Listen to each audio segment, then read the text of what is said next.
PLQ vouloir reconquérir le Québec après les années Charest, c'est un peu comme si ton chien venait de décrisser ton set de salon, puis que là, quand tu veux le corriger, là, il te regarde avec des beaux yeux tristes, là, tout cute, là, pour se faire pardonner. Mais dans ce cas-là, non seulement il a décrissé ton set de salon, mais il a chié un gros tas sur ta plus belle photo de famille, là, tu sais, ta préférée, là. Puis il a bu toute ta bière. Puis là, ils sont rendus tellement à terre qu'ils ont laissé Gaétan Barrette se présenter pour eux, genre, comme futur ministre de la Santé. Tu sais, Gaétan Barrette qui se joint à Philippe Couillard puis Yves Bolduc, faire le trio santé, là. Puis là, ça veut parler d'économie, là. Mais en gros, c'est comme la dernière élection avec Charest, on promet quoi? À peu près la moyenne d'emplois créés, si ça va bien, puis tout ça, finalement, on promet rien. Fait que, ouais, on veut parler d'économie. Ils disent qu'ils veulent parler d'économie, mais ils en parlent pas vraiment.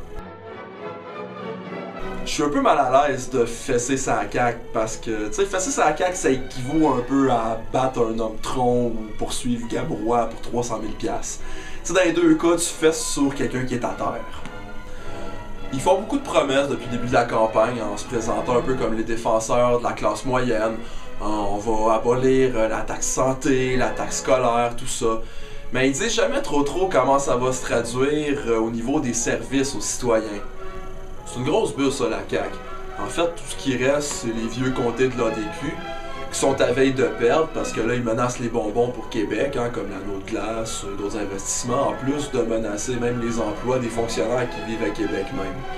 Fait que finalement, il restera plus grand chose pour la CAQ. Puis dans 6 mois, ben, on va voir François Legault à côté de Mario Dumont à LCN dans une émission ensemble. Québec solidaire, c'est essentiellement un parti municipal. Dans le fond, ce qu'ils veulent, là, c'est pas d'avoir le pouvoir, c'est d'avoir raison. Ce qui fait qu'ils vont vous présenter un programme électoral gigantesque, étoffé, hein, on va faire payer moins la classe moyenne, on va taxer plus les riches, augmenter les taxes sur les banques, augmenter les redevances minières, virage environnemental, pas écouter les lobbies, etc., etc. Et tout ça en sachant que finalement, ils n'auront pas le pouvoir. Mais il y en a qui vont dire « Ah, ça prend du courage politique pour tout dire ça en politique. » Mais dans le fond, ils ont autant de courage politique que quelqu'un qui va aller menacer un gorille dans un zoo derrière une vitre. Ah, le PQ.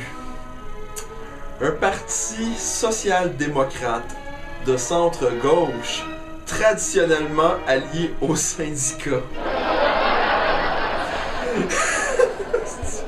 Depuis qu'ils sont au pouvoir, dans les 18 derniers mois, on les a vus reculer sur à peu près toutes les promesses qu'ils ont faites dans les dernières élections.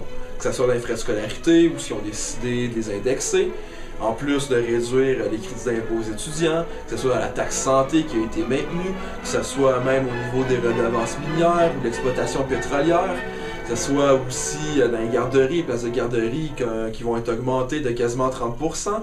La seule promesse qu'ils ont vraiment tenue, qui était même une promesse assez secondaire, qui ont été assez discrets là-dessus aux élections, c'est le débat identitaire qu'ils ont ramené dans dessous du tapis, qui leur permet maintenant d'aller gruger une bonne partie de l'électorat conservateur de région, traditionnellement allié à la CAQ ou à l'ADQ. Mais le PQ et Pauline Marois sont assez habiles en politique, sont forts. Ils ont quand même été capables de se faire du capital politique en s'éloignant des enjeux importants. Puis en plus de ça, de s'entourer d'un paquet de vedettes. Hey, who cares s'il y a du contenu? Il y a des vedettes, man, ça paraît bien à la caméra.